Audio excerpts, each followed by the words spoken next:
निकल गया है। लगता है यहीं से बाहर जाने का रास्ता है।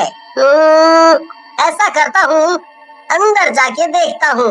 रोहित उस सुरंग के अंदर जाता है और एक तालाब के पास पहुँचता है। तालाब से एक चुड़ैल के हंसने की आवाज आती है। मैं हूँ खजाने की रक्षक। क्या हुआ, डर गए?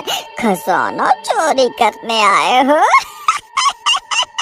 देखो, मैं खजाना चोरी करने नहीं, बल्कि उसे गरीबों की मदद करने के लिए इस्तेमाल करना चाहता हूँ। तुम जैसे बहुत आए और मारे गए, अब तुम्हारी बारी है। मुझे जाने दो। खुद सोचो, ये खजाना कब से यहाँ पड़ा हुआ है। आज तक ये किसी के काम आया नहीं ना, लेकिन मैं इसे सबकी भलाई के लिए इस्तेमाल करना चाहता हूँ। यकीन करो मेरा। ये खजाना राजवाड़कर वंश के राजाओं का है और उनकी मर्जी के बिना कोई भी इसे नहीं ले जा सकता, समझे तुम? चुड़ैल ने अपना हाथ लंबा किया और रोहित की गर्दन पकड़ ली। रोहित दर्द से चिल्लाने लगा। तभी चुड़ैल उसे उठाकर यहाँ फेंकती तो कभी वहाँ फेंकती। चुड़ैल ने रोहित को अधमरा कर दिया। फिर भी रोहित सिर्फ एक बात कहता, मेरा यकीन करो, इससे हम लोगों को काफी मदद कर सकते हैं।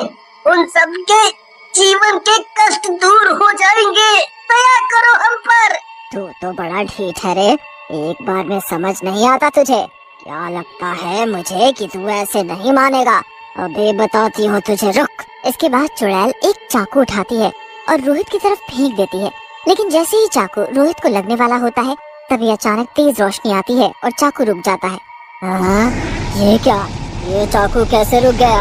रुक जाओ गौरी, हमारा इंतजार खत्म हुआ। महाराज? हाँ, हमारा इंतजार खत्म हुआ गौरी। हमें हमारे खजाने का वारिस मिल गया है। आज से तुम आजाद हो। तुमने इतने वर्षों तक हमारे राज्य के खजाने की निस्वार्थ भावना से रक्षा की, इसके लिए मैं तुम्हारा ऋणी हूँ गौरी। ये कैसी बातें कर रहे हैं महाराज? ये आपकी प्रजा है, आपके लिए तो ऐसे 100 खजाने हंसते हंसते दे सकते हैं हम। मैं भी बहुत खुश हूँ गौरी कि हमें तुम्हारे जैसी प्रजा मिली है। अब हम अपनी संपत्ति रोहित तुम्हारे हवाले करते हैं। इससे सबका भला करना। लेकिन महाराज, अगर ये भी आपकी तरह लालची निकला तो? नहीं गौरी, आज जब मौत इसके सर पे थी, तब भी ये सब के बारे में सोच रहा था। भला इससे ज्यादा नेक इंसान कौन हो सकता है, जो खुद से पहले दूसरों का सोचे।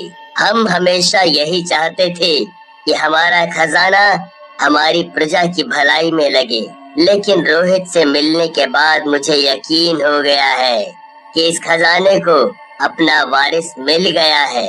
इसलिए अब हम इस दुनिया से खुशी खुशी यहाँ से जा सकते हैं।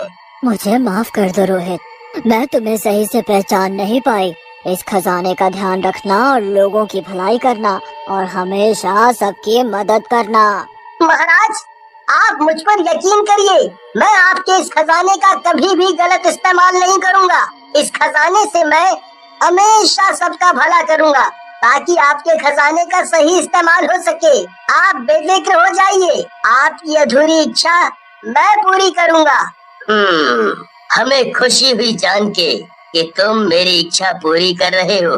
गौरी, तुम्हारे जाने का वक्त आ गया है। तभी वहाँ एक रोशनी आती है और गौरी वहाँ से गायब हो जाती है।